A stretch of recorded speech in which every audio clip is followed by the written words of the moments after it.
Cool. Good afternoon, everyone. Thank you very much for joining us for our little breakout session, aptly titled "Why Do You Hate Radio, Bro?" You know, it's a bit of a tongue-in-cheek talk, really, but the main focus of it is talking about kind of some experiences that a few of us, myself and my colleague Pete here, some experiences that we went through when we first joined the industry. Talking about a couple of things that we may have wished that we'd been told about sort of before getting into it, things that we learnt the hard way, things we felt that we were a bit underprepared for, really, and kind of just discussing things that not necessarily other talks in these sorts of, the SRA sort of Con will necessarily go through. But still, it all revolves around the fact that, again, it's all tongue-in-cheek. We all do love radio, really, because otherwise, why would we be here if we didn't? Who's manning my slides? You can slide, man. Thank you very much. So as a bit of an introduction, and I don't know why I needed to look there, I do know my own name. So my name is Phil, and I'm the Customer Experience Lead at Radio.co. We'll talk a little bit more about kind of what Radio.co is sort of towards the end. Like I said, so I'm coming here to kind of give a bit of guidance and talk from your perspective, really. So I very much came from student radio. I kind of dived into a little bit of radio and enjoying it when I was a lot younger, but I really kind of got into it through college and through university. Next slide, please. Before kind of we go into that, we just wanted to share a couple of things about, I guess, why we obviously love radio, really. I mean, these are all things, you kind of learn firsthand and you're exposed to very, very early on in your radio journeys. The fact that, why radio is so special to people. It's a personal connection. It's not just a bit of music, it's not a bit of talk, it's a bit of company. What my role involves in Radio.co is I help people kind of launch and strategize their own radio stations. And part of that is helping them understand why radio is important and why they want to do it and how to sort of succeed at creating it. And part of that is informing them, it's a connection between people. It's a very intimate medium. You don't get TV or news channels breaking the fourth wall and asking you how you're doing. Radio does. How are you doing? We're playing your favourite music. That sorts of things. Again, the old sort of adage of it's the theatre of the mind. It's a companion. Radio provides a service. Again, it's not just a bit of entertainment. A lot of it is all just about learning. It's about connections and updates and spirits. Particularly with COVID, we found a lot of stations broadcasting with us because they're providing a service to the community, and it showcases passion and it's fun. If we all love radio and geeking out and talking about our favourite music and topics, again, we all sound bright and busy on the radio. So in terms of my specific sort of upbringing in radio, so I studied sort of radio production at the University of Sunderland, so very, very much sort of part of the Spark FM alumni, and I won the university's actually first Gold SRA Award back in 2011 for a radio documentary I made about how to survive a zombie apocalypse. I went to a zombie convention and spoke to really weirdly wonderful, enthusiastic people about the sorts of things where they could look around a room like this and go, oh, well, I'd probably take that chair leg off and stab them there, and I'd probably grab that and throw you to them. And it was very, very good fun, and I took that and obviously won a gold award for that. The same documentary won an award at the New York World Radio Awards as well. I did a bit of a work experience, a bit of a stint at BBC Radio 4, specifically in the documentary department. And like I said, it's something a bit silly there. I became a bit of an egotistical maniac, but that's because it kind of is true, really. With those sorts of accolades quite early on, I kind of started my own kind of little downfall, really, in the industry, where I thought if I stick those on my CV and really highlight those, jobs are going to come to me. All these jobs coming at me, I'm going to get hired in absolutely no time at all. So I kind of said no to a lot of opportunities because I thought, I don't need that. Work experience is expensive and it's free. I don't really want to do that. I want to get a job. So because of that, arguably, it eventually led me to getting my dream job in radio, eventually in 2016. There we go. That's the extent of our graphics there. We've got a few more later on. Yeah. Just be prepared.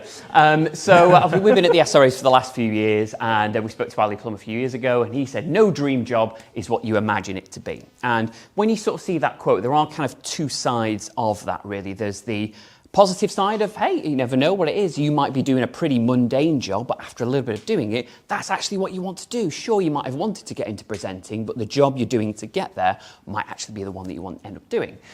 In my case, though, it's sort of like the flip side, the negative side of that, which is that what I believed would be my dream job very quickly became a bit of a nightmare. And there's a couple of reasons why that may have possibly been the case. So I'm not going to go through all of those, but when I got hired as a radio producer for quite a well-known sort of national radio station, and in my first 4 weeks, I was in charge of rebranding the radio station. So, that very much a baptism by fire of that. And these are just maybe about half of the tasks I was supposed to do on a daily, weekly, sometimes once a month sort of basis there. But a lot of it, as you can see there, it's quite overwhelming. A lot of it is just ensuring basically that every part of that radio station sound was my responsibility. So I was ensuring that the news played out on time, the presenters were coming on time to pre-record their shows. A band had come in, they'd released their first, I think it was the band Blossoms had come in, it was before their first single had gone live, and they came into our studio and they wanted their full session sort of recorded, and it was like, Phil, great, you're a producer, you can do that, go and produce. And I'd never done that before, and it was very much just, again, like I say, a baptism by fire, kind of doing a lot of things at no notice. And it's incredible experience. Like, there's a lot of things I was doing there about, managing the website. I was creating all the ads and writing all the jingles and creating those and writing scripts and giveaways, basically in charge of absolutely everything. But you can see kind of towards the bottom there that there was a lot of things that were outside of my control that I was supposed to still be responsible for. So, if a presenter had come in and they had voice tracked incorrectly, it put all the adverts out of whack, which may not necessarily sound like a big deal, but doing that means that a certain ad break is missed, and that's thousands of pounds of revenue missed, and the advertiser's wondering when their ad's going to get played. On many occasions, I would leave on a Friday after working a very, very busy week and have to come in first thing a Saturday morning because the presenter that had come in literally half an hour after I'd left for the day had mucked up. And, that led to having very little sleep just due to being very anxious and very stressed. And ultimately kind of sort of was the beginning of the end, really, for my career there. So, as I say, it didn't take long for me to feel really sort of burnt out and incredibly anxious. And part of that made me feel that, again, university underprepared me. And one thing I've said to a lot of sort of people here who've kind of stopped for a chat is that, yeah, sure, when we're in university studying radio and broadcasting, we learn very much the art of that. So we understand how to do radio and, why it's important and, presenting techniques and, all things like that. But university doesn't really teach you about the industry itself and how the industry operates. And it is still very much not so much as it used to be, but it's still very much a who you know in terms of sort of getting in, or at least getting your foot in the door. But I felt like, I was sort of a bit angry in the sense that was it my fault that I was a bit underprepared, or should have my tutors kind of done more to actually get us better prepared? Because if you can believe, we're in Salford, and there was a time when I was graduating, it was when Media City was getting constructed, or it was getting near to opening, if you can imagine that. And we were very much groomed in the sense of, hey, when you guys graduate, Media City's open, jobs are going to come in. And one of my tutors actually, and I quote, "Londoners hate the North." And, it was all very much under the illusion that people from down south are not going to migrate up north. They will leave their lush BBC jobs and people in the north are going to snatch them. And so we were, I guess, sort of groomed in a way to just think, plain sailing, really, really easy when we graduate. But we didn't, it was still very, very, very, very tough. Upon reflection, sort of my naivety was taken advantage of. I'd spent, 5 years trying to get my dream job, that as soon as I got it, I was just eager to please as much as possible. So I was saying yes to every opportunity that came my way, even if it was at the detriment of my health or my time or my priorities. And because they knew I was so eager to please, they were stacking a lot of responsibility on me. And I just had no way to say no, because I felt like I'd spent so much time getting this position. Saying no is something that I absolutely shouldn't do. I can't waste this opportunity that's been bestowed upon me. I kind of felt that I was very, very underappreciated and underpaid for the amount of work I was doing. Some of it is a bit, an opinion, maybe. Maybe I was doing what the same amount of work that other people in similar positions were doing, but also lots of jobs were getting thrown on me, and the moment that I snapped in this position and kind of left was that they were trying to get me to work 6 days a week, and again, not increasing pay or any sort of advantages of that. Again, going back to my naivety, they thought Phil is desperate to work, we'll give him what he wants. And because of all that, it kind of made a very significant impact on my mental health, because again, I was saying yes to everything. I was so desperate to do well in this job and make the most of the opportunity, and it just made me kind of like miserable at home. I think I'd only been married about 6 months by the time I'd got this position, and already felt like it was taking a big toll on that. All ultimately because I refused to say no, or rather I refused when to say no until it was almost a bit too late. But then it also kind of posed that sort of important question of that, you know, this was my dream job. Surely this is what the industry is like. And that's kind of the basis of this this kind of chat today, is that is what I kind of faced, all this anxiety and this sort of almost, again, as the title of the chat, this almost hatred of the industry, is that normal? Was it just a one-off? I mean, as we'll discuss with Pete later and kind of others we've spoken to, you know, there are similarities between a lot of experiences, but it took a big amount of guts and effort and intuition to leave that job that, again, I'd spent so many years, so much money, university fees trying to get, realising that, yeah, I need to walk away before this gets a bit too much. But obviously, again, this is not a chat to be all doom and gloomy. There are obviously very sort of good advantages of that, and arguably, you know, this trauma wasn't solely down to the job itself. So certain things like, should I have been more proactive over the years? One thing that I really, really failed to do during that 5 years that I'd spent trying to get a job was keep at it. Sure, I was doing the odd sort of podcast, or I was doing little hobbyist things. I was doing a bit of voice recording on the side, voice acting and things like that. But my practice in terms of broadcasting, I wasn't doing, because again, I had those accolades on my CV, and I was under the impression that, again, jobs are going to come to me. So I let my standards and my work slip. And arguably, yes, if I'd stuck at doing a podcast or a radio station during that time away, then yeah, maybe I could have been employed a lot sooner. What I experienced the norm? I mean, in some ways, yeah, maybe. There are a lot of opportunities, or a lot of people in these positions where their naivety is perhaps taken advantage of. You know, I like to think that my particular experience was mainly just down to the poor management on my employer's side. But again, there are similarities there. Would industry professionals have guided me better? So in terms of university, as I mentioned before, had my peers kind of taken time to educate me in the industry better, would I have felt more prepared? I mean, again, it's very much up for debate. But what I recognised through that was my self-worth, and that's the most important thing, really. Particularly, we're all young minds, all hoping to get into the industry one more, you know, at least, you know, as soon as possible. And there are, kind of like me, very, very eager to please. You want to get those jobs. You want to say yes to opportunities. But it's incredibly important, because I didn't do this, it's incredibly important to recognise your self-worth. I was really sort of battered and pummeled really to the ground because I was so eager to please. And I realised that, you know, I'm not working 6 days. I do need more money. I value my time at home more. So I recognised to what extent I will put up with. And again, because of that, you know, arguably traumatic experience, I have come better from it. Something that is okay to admit to is that despite radio being a creative industry, sometimes the last thing that they want from you is creativity, and that is okay. Sometimes you are just going to be employed because you can do one job really well, and they just want you to do that. What was the phrase? The Radio 1 guy we spoke to earlier. Sausage. Oh, sausage factory. Sausage factory, yeah. Just kind of creating things and just churning it out onto a conveyor belt.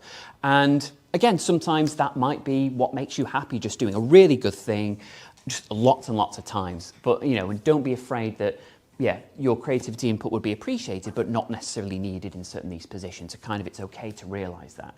Opportunities will come and go, so it kind of part and parcel with the point above it. I should have said no more often. Again, part of that self-worth is that opportunities will come along. Just because you say no to something doesn't mean you're going to get branded as someone who is unreliable and is not getting committed to anything. And, you know, opportunities will come if you stick at it, you know, if you do a lot of hard work in between.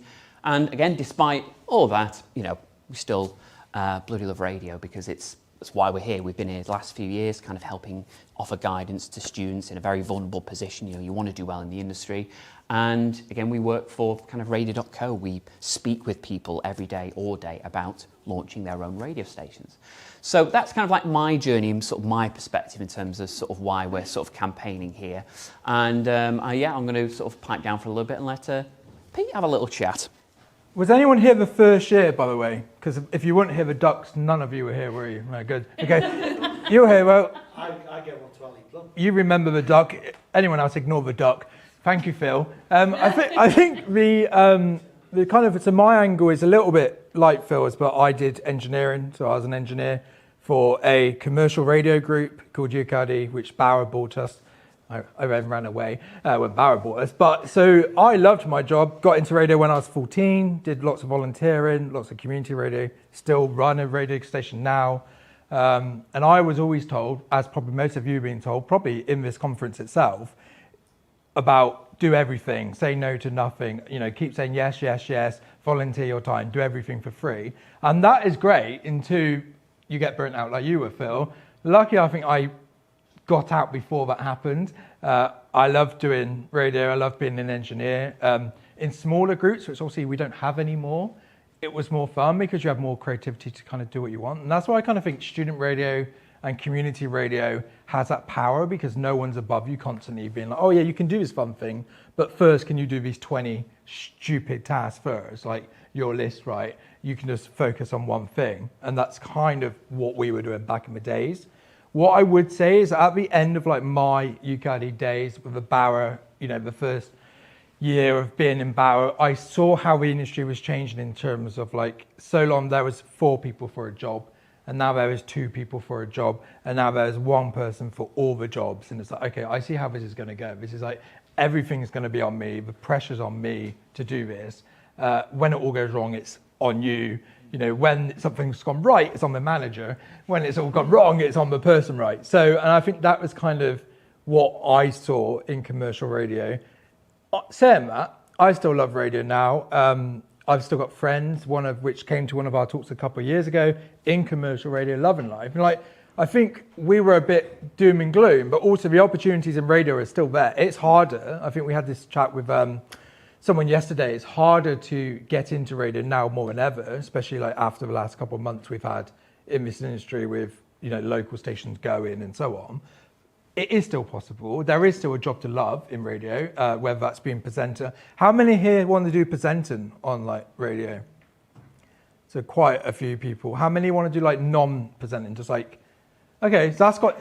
So you guys with your hands up now, you're the lucky ones. Presenters are screwed. No, I think, yes, let's go. No, I think, yeah, the presenting is hard, right? But not presenting, there's almost more jobs to that nowadays because there are loads of admin jobs to do. There are loads of technical jobs to do. There are loads of making pictures look pretty and posting them on socials, you know, like marketing does with us. Yeah, we'll talk about that's what you do later. So yeah, I think that's kind of like my angle of this is loved radio, started to hate it, left, still love it now, still involved in community radio, still very much involved in radio, still love it, still do it, but don't get yourself burnt out. And like, whilst it is important to say yes to things, also say no more, whether that's I want more money or whether that's no, can I do that next month? I think the fear of that is constantly think, if I say no now, will the chance ever come back up again? Yeah.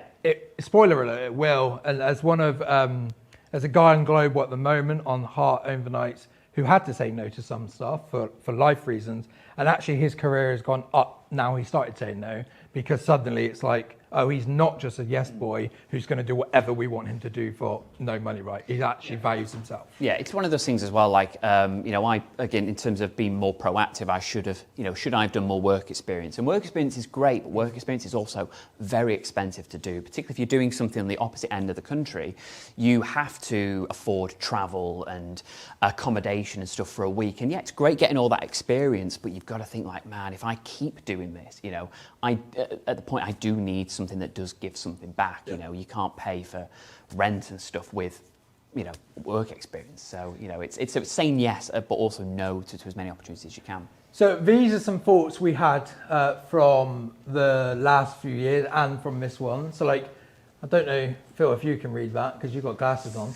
I certainly have. So this is one of the comments. This came from this year, actually.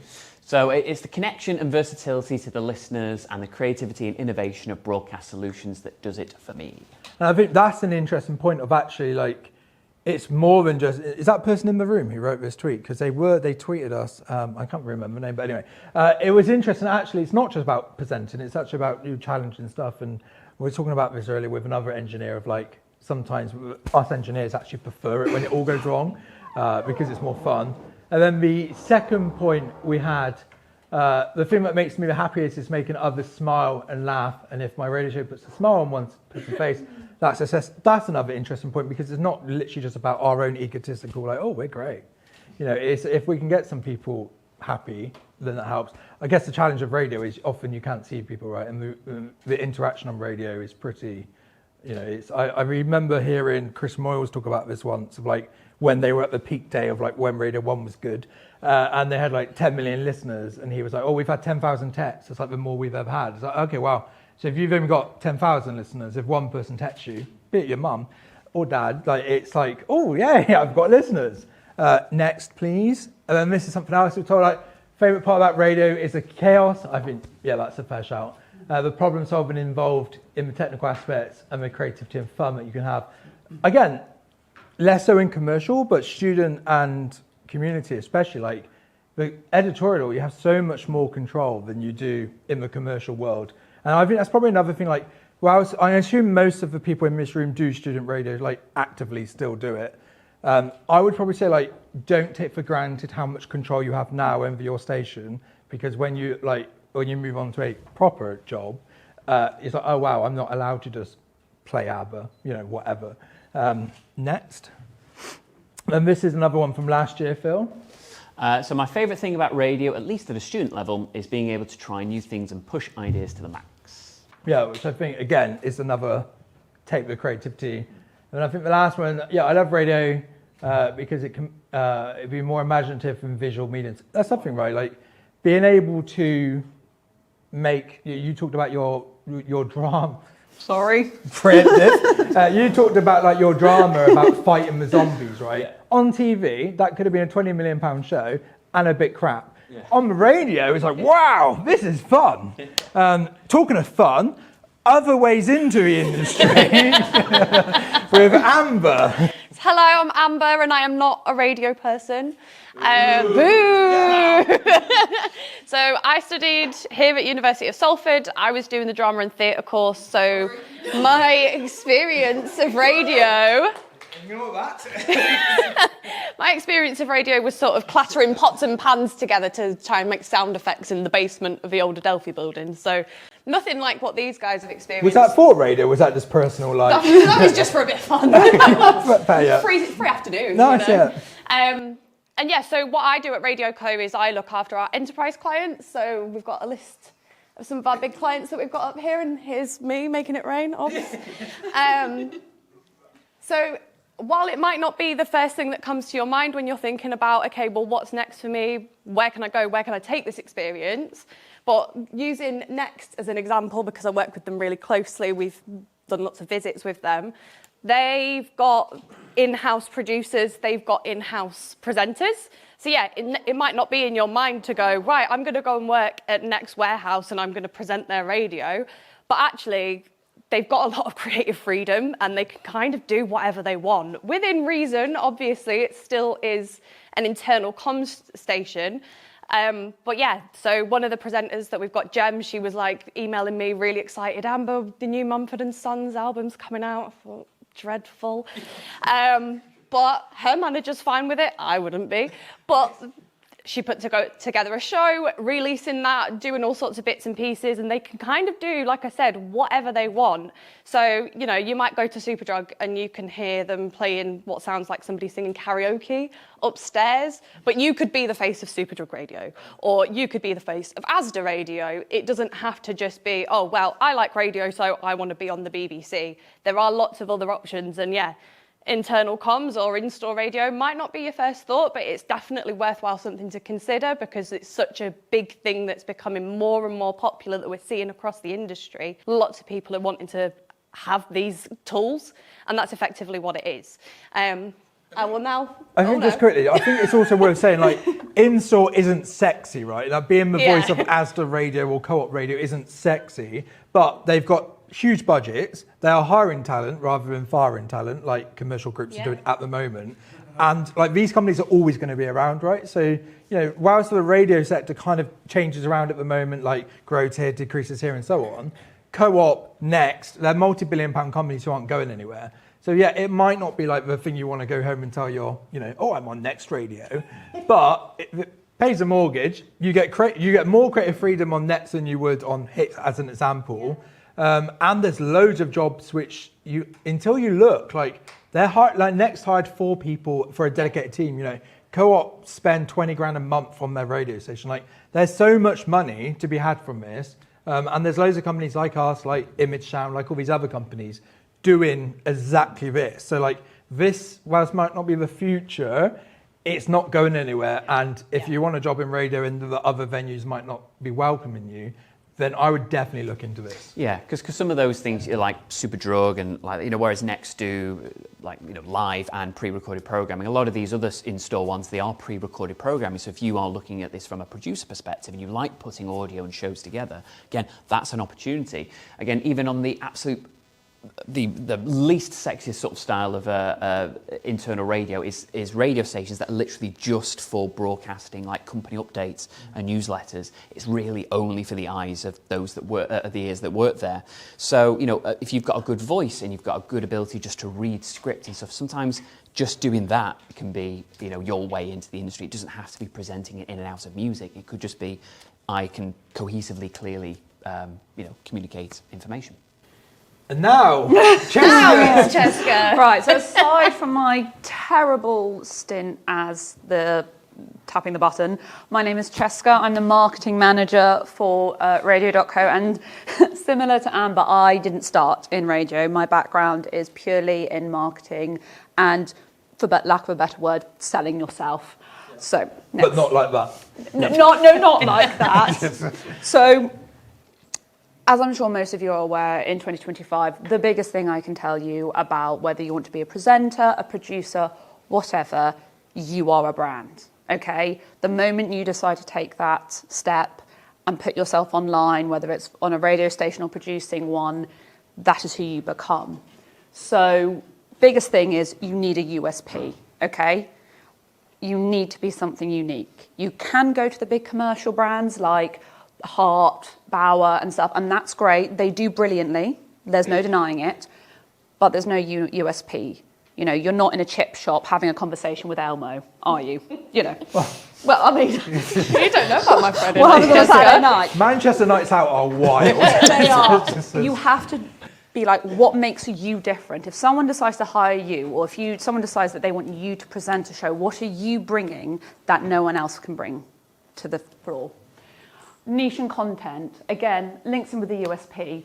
What are you going to play? What are you going to produce? How is your vision? So when Phil said that creativity doesn't always play as big a part, that is true, but the creativity can come from when you market yourself, because that's what they're going to buy into. That's what the people who, when you apply for jobs, are going to look at. They're going to look at what you need. What are you bringing? What music are you going to play? Is it right for that station? Or is your particular viewpoint something that interests them?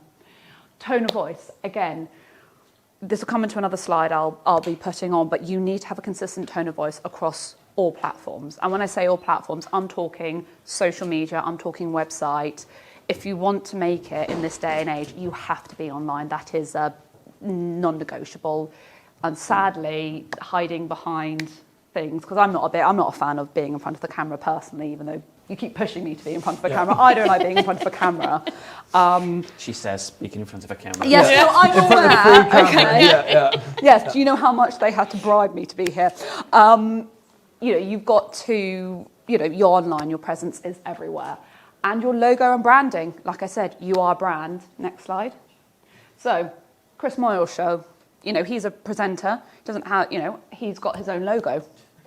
I mean, I don't know. I mean, it's like ego maybe, but also everyone knows who Chris Moyles is, whether of his, show or whether of who he is as a person. He is a brand, the Chris Moyles Show. I think it's interesting as well with like how you talk about a lot of this can be taken from you as a person, but also like if you're making a station, a lot of this advice, but also it's yourself. Like Chris Moyles sells his own merch. That money's nothing to do with global. That's all his own money, right? And that's because he's built up a Chris Moyles brand. It's always been the Chris Moyles Show. Exactly. Right? Now, as I mentioned, getting online. So you could be the most dynamic presenter. You could be able to produce the most incredible radio shows. If you do not have a website, if you do not have social media, there is less of a chance of you going to be able to get a job. And I know that sounds very dramatic, and I am very a dramatic person, but out of everyone here, how many people, if a friend of theirs suggests a clothing brand or they go look, how many people actually look it up on the internet?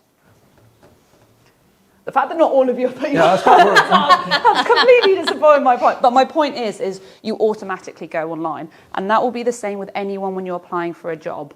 Okay, you need a website to showcase your experience. Social media, LinkedIn, TikTok, Instagram. How many people here are on LinkedIn at the moment? Wow. Okay, good. You love this. She's excited. Because it is like one person. Again, people might think LinkedIn is purely just like for boring professionals, but it's not. It is where people go. It is Facebook for professionals these days. It's hugely cringe, but it's where people go to. Like, it is.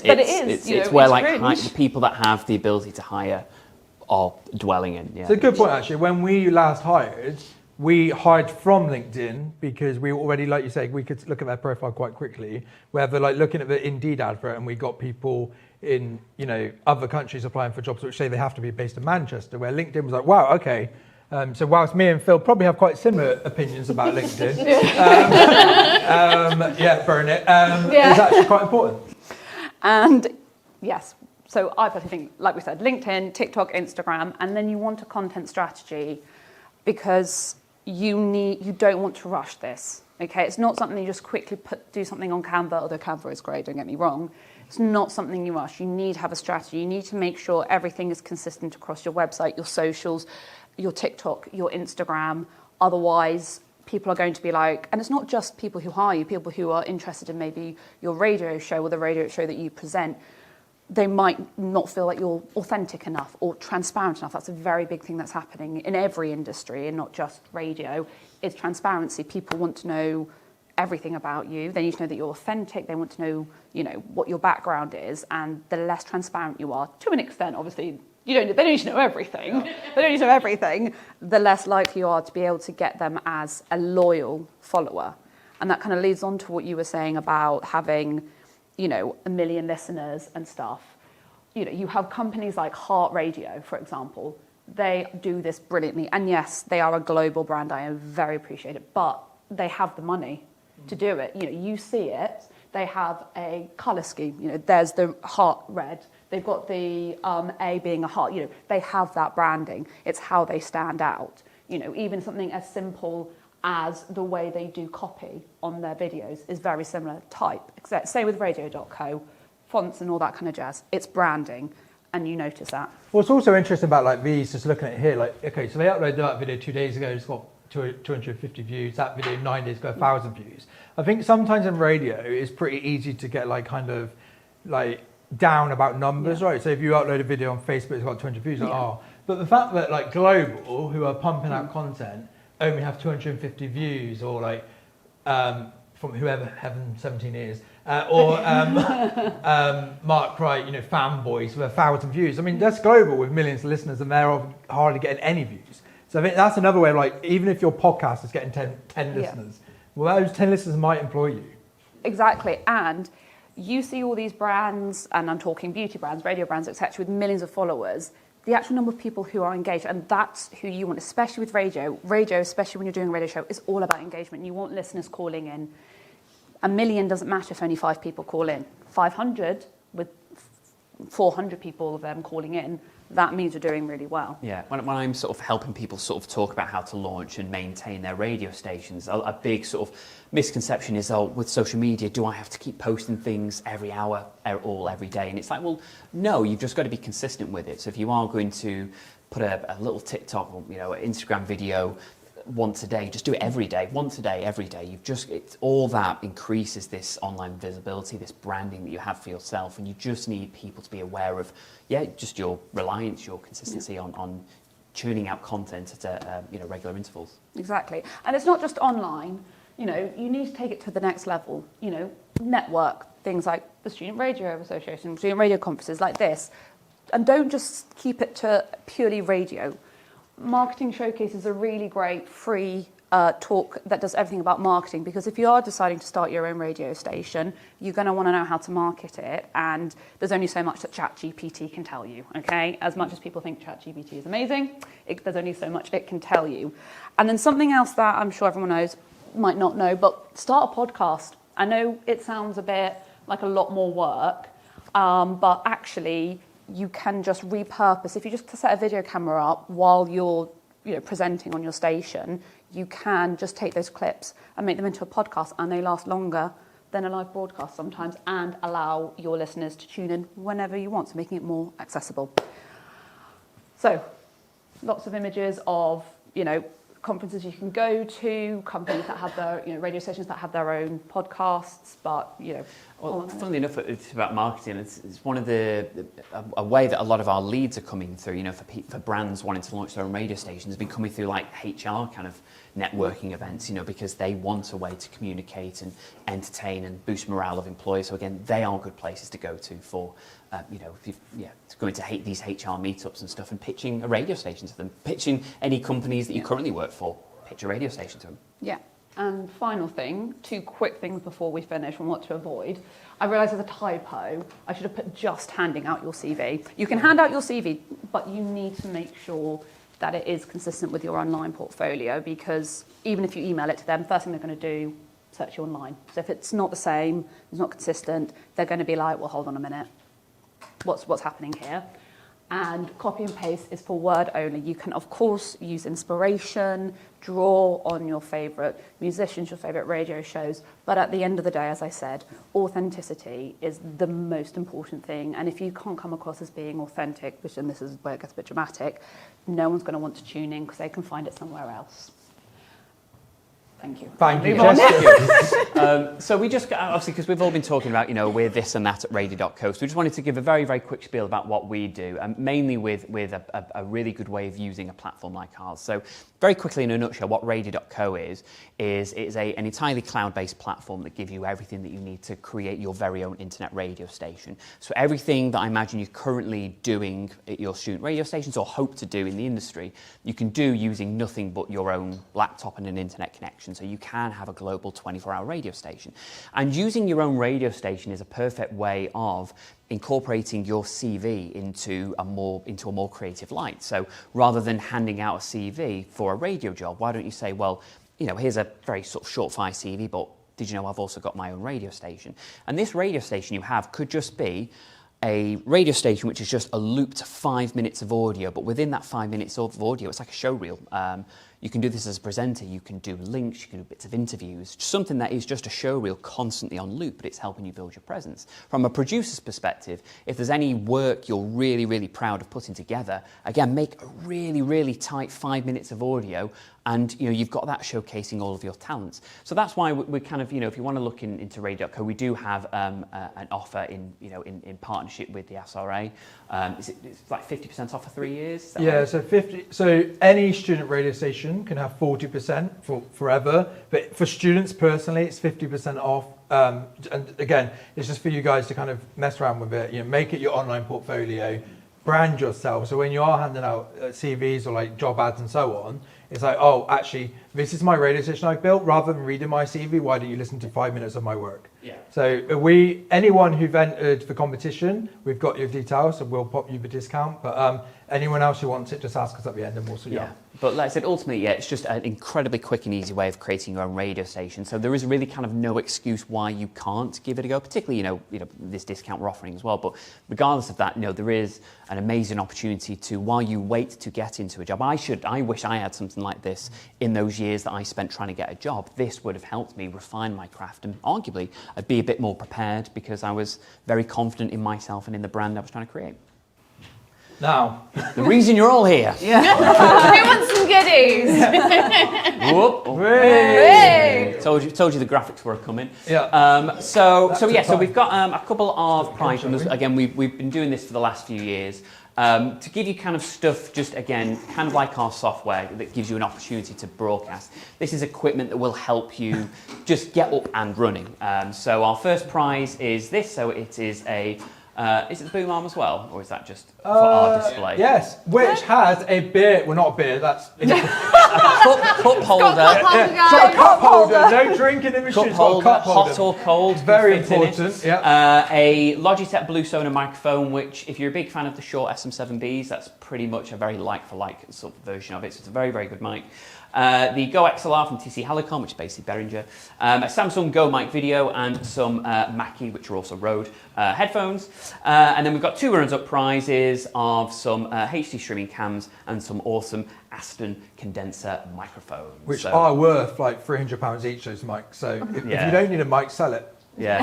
These all gadget together show. about gadget show, £1,000-ish yeah. as well. Again, so if you don't want it, do what you want with it. So what we've done is, in past years, we've drawn names live, only to find that person isn't there, and also the 4 names we then call out afterwards. So we've kind of drawn it all fairly. We had an official judicator who From the SRA. witnessed the wheel of names going round. So should we start off with the grand prize or the runner-up prize? No, let's go runner-up. Let's go reverse. So, where's that horrible green amber? There you go. There you go. That one. So the winner of this, the HD streaming camera and the Aston Origin microphone, is, if they are here, Tristan Stevenson. Oh, that clap. No. Is this person in this again? This is a backup name, Adam Skin. No. Oh, we're back here again. Let's move on to these two. Next one. Okay. How about Emma Stigter or Stitchter? Hey! You can present the prize. You're very, very welcome. And the winner of the big prize winner is Caden Hiley. Yay! So come on down! And the back prize, we've got the other name there. And the prize is one for the one that we were unable to give away just then is Sam Monk in. Hey! Well done, guys. Cool. Thank you, guys. Thank you. Thank you very much. Eager to learn more about how to effectively grow your radio station? Well, here at Radio.co, we're offering you the opportunity to do just that. Whether it's changing the way you market your existing station or how to successfully pitch and plan for a brand new one, the team are eager to help you thrive on air, loud and clear. Head to radio.co/training to find a list of consultations we're currently offering from as little as $69. Interested? Well, why not drop us an email via training@radio.co to get the ball rolling. Radio.co Audio University. Let's simplify broadcasting together.